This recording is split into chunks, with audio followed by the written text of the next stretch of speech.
ಲೋಕಸಭಾ ಚುನಾವಣೆಗೆ ದೊಡ್ಡ ಮಟ್ಟದ ತಯಾರಿ ರಾಜ್ಯದಲ್ಲಿ ಆಗ್ತಾ ಇದೆ.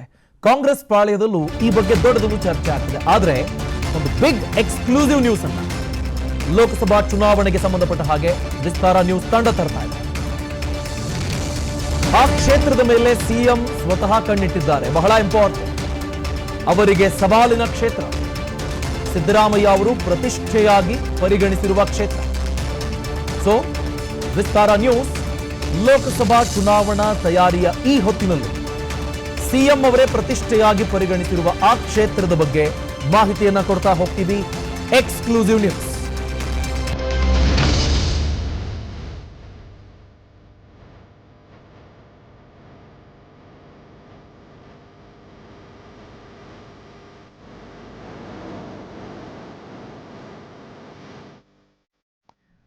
ನ್ಯಾಚುರಲಿ ಮೈಸೂರು ಕೊಡಗು ಕ್ಷೇತ್ರದ ಮೇಲೇನೆ ಸಿಎಂ ಸಿದ್ದರಾಮಯ್ಯ ಅವರು ಕಣ್ಣಿಟ್ಟಿರೋದು, ಪ್ರತಿಷ್ಠೆಯಾಗಿ ಪರಿಗಣಿಸಿರೋದು. ಏನು ಈ ಕ್ಷೇತ್ರಕ್ಕೆ ಸಂಬಂಧಪಟ್ಟ ಎಕ್ಸ್ಕ್ಲೂಸಿವ್ ಸುದ್ದಿ, ಅದನ್ನ ಹೇಳ್ತಾ ಹೋಗ್ತೀನಿ. ಸಿಎಂ ಅವರಿಗೆ ಪ್ರತಿಷ್ಠೆಯ ಕಣ ಇದು.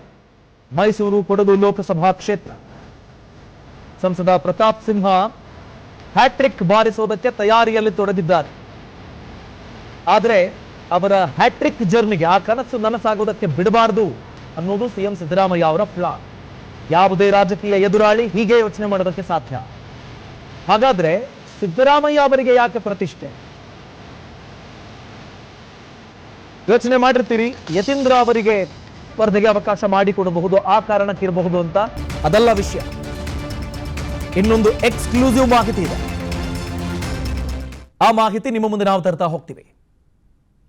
ಮೈಸೂರು ಕೊಡಗು ಲೋಕಸಭಾ ಕ್ಷೇತ್ರದ ಅಭ್ಯರ್ಥಿಯ ವಿಷಯವಾಗಿ ಚರ್ಚೆಗಳು ದೊಡ್ಡ ಮಟ್ಟದಲ್ಲಾಗ್ತಿದೆ. ಪ್ರತಾಪ್ ಸಿಂಹ ಇತ್ತೀಚೆಗಷ್ಟೇ ಮಾತಾಡಿದ್ರು, ನಾನೊಬ್ಬ ಸಾಮಾನ್ಯ ಪತ್ರಕರ್ತ, ಮೋದಿ ಹೆಸರು ಹೇಳ್ಕೊಂಡು ಮತ್ತೊಮ್ಮೆ ಹೋಗ್ತೀನಿ, 2 ಬಾರಿ ಗೆದ್ದಿದ್ದೀನಿ, 3ನೇ ಬಾರಿನೂ ಅದನ್ನೇ ನೆಚ್ಕೊಂಡು ಹೋಗ್ತೀನಿ ಅಂತ. ಆದರೆ ಸಿಎಂ ಸಿದ್ದರಾಮಯ್ಯ ಅವರು ಪ್ರತಿಷ್ಠೆಯಾಗಿ ಪರಿಗಣಿಸಿದ್ದಾರೆ. ಬೇರೆಲ್ಲ ರಾಜಕೀಯ ದಾಳಗಳನ್ನು ಪ್ರಯೋಗಿಸ್ತಾ ಇದ್ದಾರೆ. ಆ ದಾಳಗಳ ಕುರಿತ ಎಕ್ಸ್ಕ್ಲೂಸಿವ್ ಅಪ್ಡೇಟ್ ಇದು. ನಾನಾಗ್ಲೇ ಹೇಳ್ತಿದ್ನಲ್ಲ, ಹೊಸ ಅಭ್ಯರ್ಥಿಯ ಎಂಟ್ರಿ ಆಗುತ್ತಾ ಅನ್ನೋ ಪ್ರಶ್ನೆ ಕಾಡ್ತಾ ಇದೆ. ಮೈಸೂರು ಲೋಕಸಭಾ ಕ್ಷೇತ್ರಕ್ಕೆ ಸಂಬಂಧಪಟ್ಟ ಹಾಗೆ ಯಾರು ಆ ಹೊಸ ಅಭ್ಯರ್ಥಿ? ಅಭ್ಯರ್ಥಿಯ ರೇಸ್ನಲ್ಲಿ ಹೊಸಬರ ಹೆಸರು ಕೇಳಿ ಬರ್ತಾ ಇದೆ. ಪ್ರತಾಪ್ ಸಿಂಹ ಅವರನ್ನ ಸೋಲಿಸೋದಕ್ಕೆ ಪ್ರಬಲ ಅಭ್ಯರ್ಥಿ ಬೇಕೇ ಬೇಕು. ಯಾರು ಆ ಪ್ರಬಲ ಅಭ್ಯರ್ಥಿ? ಯತೀಂದ್ರ ಸಿದ್ದರಾಮಯ್ಯ ಅವರ ಹೆಸರು ಹಲವರಿಂದ ಚರ್ಚೆ ಆಗಿತ್ತು. ಆದರೆ ಇನ್ನೂ ಕೆಲವರು ರಿಸ್ಕ್ ತಗೋಬೇಡಿ, ಅವರ ಪೊಲಿಟಿಕಲ್ ಫ್ಯೂಚರು ಇಂಪಾರ್ಟೆಂಟ್ ಅಂತ ಸಲಹೆ ಕೊಟ್ಟಿದ್ದಾರೆ. ಹಾಗಾದ್ರೆ ಯತೀಂದ್ರ ಸಿದ್ದರಾಮಯ್ಯ ಅವರ ಹೆಸರನ್ನ ತತ್ಕ್ಷಣಕ್ಕೆ ಪಕ್ಕಕ್ಕೆ ಸರಿಸಿದ್ದಾರೆ ಅಂತ ಭಾವಿಸಬಹುದು. ಹಾಗಾದ್ರೆ ಆ ಬೇರೆ ಹೆಸರು ಯಾವುದು? ಯಾರದ್ದು? ಯಾರಿದ್ದಾರೆ ಕಾಂಗ್ರೆಸ್ನಿಂದ ಅಭ್ಯರ್ಥಿ ಆಗಬಹುದಾದ ಆ ಸ್ಟ್ರಾಂಗ್ ನೇಮ್, ಎಲ್ಲರೂ ಒಪ್ಪಬಹುದಾದ ಸ್ವತಃ ಪ್ರತಾಪ್ ಸಿಂಹ ಅವರು? ಇವರು ಅಭ್ಯರ್ಥಿ ಆದ್ರೆ ಕಷ್ಟ ಆಗಬಹುದೇನೋ ಅಂತ ಯೋಚಿಸಬಹುದಾದ ಆ ಒಂದು ಹೆಸರು ಯಾವುದು? ಆ ಬಗ್ಗೆ ನಿಮ್ಮ ಗಮನಕ್ಕೆ ನಾವು ತರ್ತಾ ಹೋಗ್ತೀವಿ.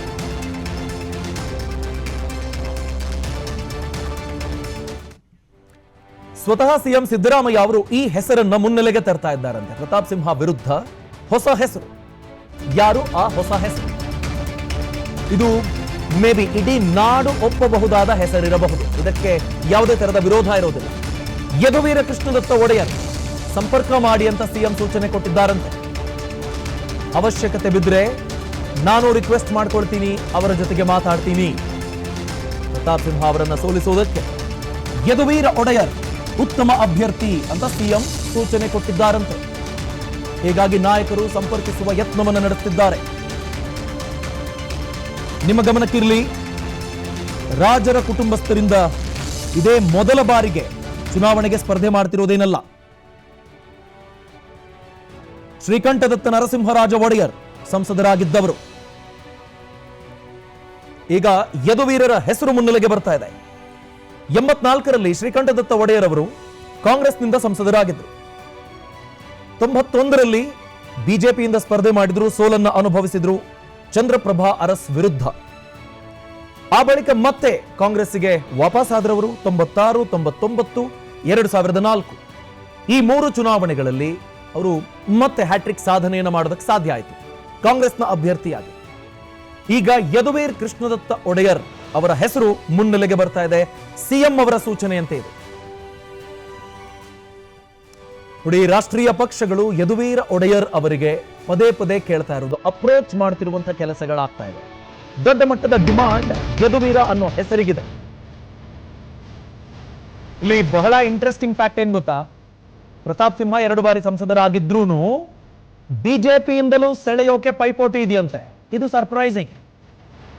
ಸಂಸದ ಪ್ರತಾಪ್ ಸಿಂಹ ಅವರ ಬದಲು ಒಡೆಯರ್ ಅವರನ್ನ ಕಣಕ್ಕಿಳಿಸಬಹುದಾ ಅನ್ನೋದ್ರ ಬಗ್ಗೆ ಯೋಚನೆ ಇದೆಯಂತೆ. ಮೈಸೂರಿನ ಬಿಜೆಪಿಯ ಕೆಲ ನಾಯಕರು ಒತ್ತಾಯವನ್ನು ಮಾಡ್ತಿದ್ದಾರೆ. ಈ ಬಗ್ಗೆ ರಾಜ್ಯ ಬಿಜೆಪಿ ಪ್ರಮುಖ ನಾಯಕರಿಗೆ ಅಲ್ಲಿನ ಜನ ಅಥವಾ ಬಿಜೆಪಿಯ ಕಾರ್ಯಕರ್ತರು ಒತ್ತಾಯವನ್ನ ಮಾಡ್ತಾ ಇರೋದು. ಯದುವೀರರನ್ನ ಕರೆತನ್ನಿ ಅಂತ ಬಿಜೆಪಿ ಕಾಂಗ್ರೆಸ್ ಎರಡೂ ಕಡೆ ಫೈಟ್ ಇದೆಯಂತೆ. ಇದು ಬಹಳ ಇಂಟ್ರೆಸ್ಟಿಂಗ್ ಡೆವಲಪ್ಮೆಂಟ್. ಒಂದ್ ಕಡೆ ಪ್ರತಾಪ್ ಸಿಂಹ ಹೇಳ್ತಾರೆ, ನಾನು ಮತ್ತೆ ಮೋದಿ ಹೆಸರಲ್ಲಿ ಹೋಗ್ತೀನಿ, 3ನೇ ಬಾರಿನೂ ಮೋದಿ ಹೆಸರಲ್ಲಿ ಹೋಗ್ತೀನಿ ಅಂತಿದ್ದಾರೆ. ಅಲ್ಲಿಗೆ ಟಿಕೆಟ್ ಖಾತ್ರಿ ಇದೆ ಅನ್ನೋ ತರದ ಹೇಳಿಕೆ ಅದಾಗಿತ್ತು. ಈಗ ನೋಡಿದ್ರೆ ಬಿಜೆಪಿ ಕಡೆಯಿಂದಲೂ ಒತ್ತಾಯ ಇದೆಯಂತೆ, ಕಾಂಗ್ರೆಸ್ನಿಂದಲೂ ಒತ್ತಾಯ, ಸಿಎಂ ಸಿದ್ದರಾಮಯ್ಯ ಅವರ ಸಲಹೆ, ಬಿಜೆಪಿ ಕಡೆಯಿಂದಲೂ ಒತ್ತಾಯ ಇದೆಯಂತೆ. ಪ್ರತಾಪ್ ಸಿಂಹ ಅವರ ಬದಲಿಗೆ ಯದುವೀರರ ಹೆಸರನ್ನ ಯಾಕೆ ಪರಿಗಣಿಸಬಾರದು? ಬಿಜೆಪಿ ಈ ಬಗ್ಗೆ ಆಲೋಚನೆ ಮಾಡ್ತಿದೆ, ರಾಜ್ಯ ನಾಯಕರಿಗೆ ಒತ್ತಡವನ್ನ ಹೇರ್ತಿದ್ದಾರೆ. ಎಲ್ಲ ಮಾಹಿತಿ ಇದೆ. ಬಹಳ ಇಂಟ್ರೆಸ್ಟಿಂಗ್ ಡೆವಲಪ್ಮೆಂಟ್ ಇದು. ನಿಮಗೆ ಪ್ರತಿ ಬಾರಿ ಪ್ರತಿ ಎಲೆಕ್ಷನ್ ನಲ್ಲಿ ಈ ತರದ ಕೆಲವು ಕ್ಷೇತ್ರಗಳು ಒಂದು ಸ್ಪೆಷಲ್ ಆಗಿ ಒಂದು ಔರಾ ಕ್ರಿಯೇಟ್ ಮಾಡಿಬಿಡ್ತಾರೆ. ಅಂದ್ರೆ ಇಡೀ ರಾಜ್ಯದಲ್ಲಿ ದೇಶದಲ್ಲಾಗುವ ಚುನಾವಣೆ ಒಂದು ತೂಕ ಆದ್ರೆ ಈ ಕೆಲ ಬೆರಳೆಣಿಕೆಯಷ್ಟು ಕ್ಷೇತ್ರಗಳು ಬಹಳ ವಿಶೇಷ ಅನ್ಸ್ಕೊಂಡ್ಬಿಡ್ತವೆ. ಅಂಥ ವಿಶೇಷತೆ ಮೈಸೂರು ಕೊಡಗು ಲೋಕಸಭಾ ಕ್ಷೇತ್ರ ಈಗ ಸೃಷ್ಟಿ ಮಾಡ್ತಾ ಇದೆ. ಈ ಬಗ್ಗೆ ಇನ್ನಷ್ಟು ಮಾಹಿತಿ ಪಡ್ಕೊಳ್ತಾ ಹೋಗೋಣ. ನಮ್ಮ political bureau head Maruti Pavagada ನೇರ ಸಂಪರ್ಕದಲ್ಲಿ ಜಾಯಿನ್ ಆಗ್ತಿದ್ದಾರೆ. ಮಾರುತಿ, ಕಾಂಗ್ರೆಸ್ ಈ ಪ್ರಯತ್ನ ಮಾಡೋದ್ರ ಬಗ್ಗೆ ದೊಡ್ಡದೊಂದು ಸ್ಪೆಷಲ್ ಅಂತ ಅನಿಸೋದಿಲ್ಲ. ಅವ್ರು ಒಳ್ಳೆ ಕ್ಯಾಂಡಿಡೇಟ್ ಅನ್ನ ಹುಡುಕಾಡ್ತಿದ್ದಾರೆ ಪ್ರತಾಪ್ ಸಿಂಹ ವಿರುದ್ಧ. ಆದ್ರೆ ಬಿಜೆಪಿ ನಾಯಕರು ಕೇಳ್ತಿದ್ದಾರೆ ಪ್ರತಾಪ್ ಸಿಂಹ ಅವರ ಬದಲಿಗೆ ಅನ್ನೋದು ಬಹಳ ಸರ್ಪ್ರೈಸಿಂಗ್ ಡೆವಲಪ್ಮೆಂಟು. ಈ ಲೋಕಸಭಾ ಕ್ಷೇತ್ರದ ಬೆಳವಣಿಗೆ ಕುರಿತಾಗಿ ಯದುವೀರರು ಈ ಬಗ್ಗೆ ಇಂಟ್ರೆಸ್ಟೆಡ್ ಇದ್ದಾರಾ ಅನ್ನೋದರ ಕುರಿತಾಗಿ ಮಾಹಿತಿಯನ್ನು ತಿಳಿಸ್ಕೊಡಿ ಮಾರುತಿ. ಅಭಿಷೇಕ್, ಮುಖ್ಯಮಂತ್ರಿ ಸಿದ್ದರಾಮಯ್ಯ ಅವರಿಗೆ ಮೈಸೂರು ಈ ಬಾರಿ ಮೈಸೂರು ಲೋಕಸಭಾ ಕ್ಷೇತ್ರ ಬಹಳಷ್ಟು ಪ್ರತಿಷ್ಠೆಯ ಕಣವಾಗಿ ಇರುವಂತದ್ದು. ಹೀಗಾಗಿ ಅಲ್ಲಿ ಸೂಕ್ತ ಅಭ್ಯರ್ಥಿಯನ್ನ ಕಣಕ್ಕಿಳಿಸಿ ಪ್ರತಾಪ್ ಸಿಂಹ ಅವರ ಒಂದು ಗೆಲುವಿನ ನಾಗಾಲೋಟ ಏನಿದೆ, ಅಂದ್ರೆ 2 ಬಾರಿ ಈಗಾಗಲೇ ಲೋಕಸಭಾ ಚುನಾವಣೆಯಲ್ಲಿ 2019, 14ರಲ್ಲಿ ಗೆದ್ದಿರುವಂತಹ ಪ್ರತಾಪ್ ಸಿಂಹ ಅವರು ಮತ್ತೊಮ್ಮೆ ಗೆದ್ದು ಬೀಗ್ತೀನಿ ಅನ್ನುವಂತ ಒಂದು ಉತ್ಸಾಹದಲ್ಲಿ ಇದ್ದಾರೆ. ಅದಕ್ಕೆ ಬ್ರೇಕ್ ಹಾಕಬೇಕು ಅನ್ನುವಂತ ಒಂದು ಲೆಕ್ಕಾಚಾರ ರಾಜ್ಯ ಕಾಂಗ್ರೆಸ್ ನಾಯಕರು ಹಾಕೊಂಡಿರುವಂತದ್ದು. ಅದರಲ್ಲೂ ಪ್ರಮುಖವಾಗಿ ಮುಖ್ಯಮಂತ್ರಿ ಸಿದ್ದರಾಮಯ್ಯ ಅವರ ಸ್ವಂತ ಜಿಲ್ಲೆ ಆಗಿರೋದ್ರಿಂದ, ತವರು ಜಿಲ್ಲೆ ಆಗಿರೋದ್ರಿಂದ ಮೈಸೂರನ್ನ ಈ ಬಾರಿ ಪ್ರತಿಷ್ಠೆಯಾಗಿ ತೆಗೆದುಕೊಂಡಿದ್ದಾರೆ. ಹೀಗಾಗಿ ಪ್ರಬಲ ಅಭ್ಯರ್ಥಿಯನ್ನ ಕಣಕ್ಕಿಳಿಸೋದರ ಮುಖೇನ ಪ್ರತಾಪ್ ಸಿಂಹ ಅವರಿಗೆ ಸೋಲಿನ ರುಚಿ ತೋರಿಸಬೇಕು ಅನ್ನುವಂತಹ ಒಂದು ಲೆಕ್ಕಾಚಾರದಲ್ಲಿ ಸಿದ್ದರಾಮಯ್ಯ ಅವರು ಇರುವಂತದ್ದು. ಈ ಹಿನ್ನೆಲೆಯಲ್ಲೇ ಈ ಬಾರಿ ಪ್ರಬಲ ಅಭ್ಯರ್ಥಿಯ ಹುಡುಕಾಟಕ್ಕೆ ಸಿದ್ದರಾಮಯ್ಯ ಮತ್ತೆ ಅವರ ಟೀಮ್ ಮುಂದಾಗಿದೆ. ಅದರಲ್ಲೂ ಪ್ರಮುಖವಾಗಿ ಸಿದ್ದರಾಮಯ್ಯ ಅವರ ಪುತ್ರರಾಗಿರುವಂತಹ ಯತೀಂದ್ರ ಸಿದ್ದರಾಮಯ್ಯ ಅವರನ್ನೇ ಅಭ್ಯರ್ಥಿ ಮಾಡಬೇಕು ಅನ್ನುವಂತ ಒಂದು ಕೂಗು ಒಂದು ಕಡೆ ಇದ್ರೂ ಕೂಡ, ಮತ್ತೊಂದು ಕಡೆ ಬೇರೆ ಬೇರೆಯವರ ಎಲ್ಲರೂ ಕೂಡ ಸೇರಿ ಜೆಡಿಎಸ್ ಮತ್ತೆ ಬಿಜೆಪಿ ಒಂದಾಗಿರೋದ್ರಿಂದ ಗೆಲುವು ಅಷ್ಟೊಂದು ಸುಲಭ ಅಲ್ಲ ಅನ್ನುವಂತ ಒಂದು ಸಲಹೆಯನ್ನು ಕೂಡ ಮುಖ್ಯಮಂತ್ರಿ ಸಿದ್ದರಾಮಯ್ಯ ಅವರಿಗೆ ಕೊಟ್ಟಿದ್ರು. ಹೀಗಾಗಿ ಪರ್ಯಾಯ ಅಭ್ಯರ್ಥಿ ಯಾರು ಅಂತ ನೋಡ್ತಿರುವಂತಹ ಒಂದು ಸಂದರ್ಭದಲ್ಲಿ ಸಿದ್ದರಾಮಯ್ಯ ಅವರಿಗೆ ಉಳಿದಿರುವಂತಹ ಆ ಒಂದು ಹೆಸರು ಬಹಳಷ್ಟು ಚರ್ಚೆಗೆ ಕಾರಣ ಆಗಿರುವಂತದ್ದು. ಒಂದು ವೇಳೆ ಯದುವೀರ ಅವರನ್ನ ಸಂಪರ್ಕ ಮಾಡಿ ನೋಡಿ ಅನ್ನುವಂತ ಒಂದು ಸಲಹೆಯನ್ನ ಸ್ವತಃ ಮುಖ್ಯಮಂತ್ರಿ ಸಿದ್ದರಾಮಯ್ಯ ಅವರೇ ತಮ್ಮ ಆಪ್ತ ಬಳಗಕ್ಕೆ ಕೊಟ್ಟಿರುವಂತದ್ದು. ಈ ಹಿನ್ನೆಲೆಯಲ್ಲಿ ಅವರ ಆಪ್ತರು ಮಹಾರಾಜರನ್ನ ಭೇಟಿ ಮಾಡಿ ಒಂದು ಸುತ್ತಿನ ಮಾತುಕತೆ ಆಡಿದ್ದಾರೆ ಅನ್ನುವಂತ ಒಂದು ಮಾಹಿತಿ ವಿಸ್ತಾರ ನ್ಯೂಸ್ಗೆ ಲಭ್ಯ ಆಗಿರುವಂತದ್ದು. ಮಹಾರಾಜರ ಕುಟುಂಬಕ್ಕೆ ರಾಜಕಾರಣವೇನು ಹೊಸದೇನಲ್ಲ. ಈ ಹಿಂದೆನೂ ಕೂಡ ಮಹಾರಾಜರ ಕುಟುಂಬದಿಂದ ರಾಜಕಾರಣಕ್ಕೆ ಬಂದಿರೋರಿದ್ದಾರೆ, ಲೋಕಸಭೆಯಲ್ಲಿ ಸ್ಪರ್ಧೆ ಮಾಡಿರೋರಿಂದ ಇದ್ದಾರೆ. 3 ಬಾರಿ ಯಾವುದೇ ಸೋಲಿಲ್ಲದೆ ಗೆದ್ದಿರುವಂತಹ ಒಂದು ಉದಾಹರಣೆಗಳು ಕೂಡ ಇದಾವೆ. ಆದ್ರೆ ಯದುವೀರ್ ಅವರು ಮಹಾರಾಜರಾದ ಬಳಿಕ ಈ ಹಿಂದೆನೂ ಕೂಡ ಬಿಜೆಪಿ ಮತ್ತೆ ಕಾಂಗ್ರೆಸ್ ಎರಡೂ ಪಕ್ಷಗಳಿಂದಲೂ ಕೂಡ ಆಫರ್ ಹೋಗಿತ್ತು.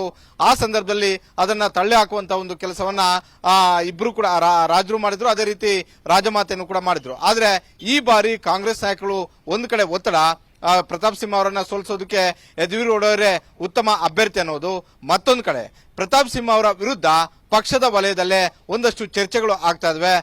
ಪ್ರತಾಪ್ ಸಿಂಹ ಅವರ ಬಗ್ಗೆ ನೆಗೆಟಿವ್ ರಿಪೋರ್ಟ್ ಇದೆ. ಹೀಗಾಗಿ ಅಭ್ಯರ್ಥಿಯನ್ನ ಬದಲಾವಣೆ ಮಾಡಿ ಅನ್ನುವಂತ ಒಂದು ಸಲಹೆಯನ್ನು ಕೂಡ ಮೈಸೂರು ಭಾಗದ ಕೆಲವೊಂದಷ್ಟು ಬಿಜೆಪಿಯ ಹಾಲಿ ಮತ್ತೆ ಮಾಜಿ ಶಾಸಕರು ಸಲಹೆಯನ್ನ ಕೊಟ್ಟಿದ್ದಾರೆ. ಹೀಗಾಗಿ ಬಿಜೆಪಿಯಲ್ಲಿ ಒಂದು ವೇಳೆ ಪ್ರತಾಪ್ ಸಿಂಹ ಅವರಿಗೆ ಟಿಕೆಟ್ ಸಿಗದೇ ಇದ್ರೆ ಪರ್ಯಾಯ ಅಭ್ಯರ್ಥಿಯಾಗಿ ಯದುವೀರ್ ಅವರು ಬಹಳಷ್ಟು ಸೂಕ್ತ ಅನ್ನುವಂಥದ್ದು ಕೂಡ ಚರ್ಚೆ ಇದೆ. ಈ ಹಿನ್ನೆಲೆಯಲ್ಲಿ ಇದನ್ನ ನೋಡ್ತಾ ಇದ್ರೆ ಎರಡೂ ರಾಷ್ಟ್ರೀಯ ಪಕ್ಷಗಳಿಂದಲೂ ಕೂಡ ರಾಜರಿಗೆ ಈ ಬಾರಿ ಡಿಮ್ಯಾಂಡ್ ಸೃಷ್ಟಿಯಾಗಿದೆ ಅಂತಾನೆ ಹೇಳ್ಬೋದು. ಒಂದು ವೇಳೆ ಕಾಂಗ್ರೆಸ್ ಅಭ್ಯರ್ಥಿಯಾಗಿ ಅವರು ಒಪ್ಪಿದ್ದೇ ಆದ್ರೆ, ಪ್ರತಾಪ್ ಸಿಂಹ ಅವರು ಬಿಜೆಪಿಯಿಂದ ಅಭ್ಯರ್ಥಿ ಆಗಿದ್ದೇ ಆದ್ರೆ ಈ ಬಾರಿಯ 28 ಲೋಕಸಭಾ ಕ್ಷೇತ್ರಗಳ ಪೈಕಿ ಮೈಸೂರು ಬಹಳಷ್ಟು ಗಮನ ಸೆಳೆಯುವಂತಹ ಒಂದು ಕ್ಷೇತ್ರ ಆಗೋದ್ರಲ್ಲಿ ಯಾವುದೇ ಅನುಮಾನವೂ ಕೂಡ ಇಲ್ಲ. Abhishek, thank you Maruti Pavagada. ಅನುಕ್ಷಣದ ಸುದ್ದಿಗಳಿಗಾಗಿ Vistara news YouTube channel subscribe ಮಾಡಿ. ಹೊಸ ಸುದ್ದಿಗಳ ನೋಟಿಫಿಕೇಶನ್ಗಾಗಿ ಬೆಲ್ ಐಕಾನ್ ಕ್ಲಿಕ್ ಮಾಡಿ. ಲೇಟೆಸ್ಟ್ ಅಪ್ಡೇಟ್ಸ್ಗಾಗಿ www.vistaranews.com ವೆಬ್ಸೈಟ್ಗೆ ವಿಸಿಟ್ ಮಾಡಿ. ಅಂಗೈಯಲ್ಲೇ ಜಗತ್ತಿನ ಸುದ್ದಿ ತಿಳಿಯಲು Vistara news Kannada app download ಮಾಡಿ.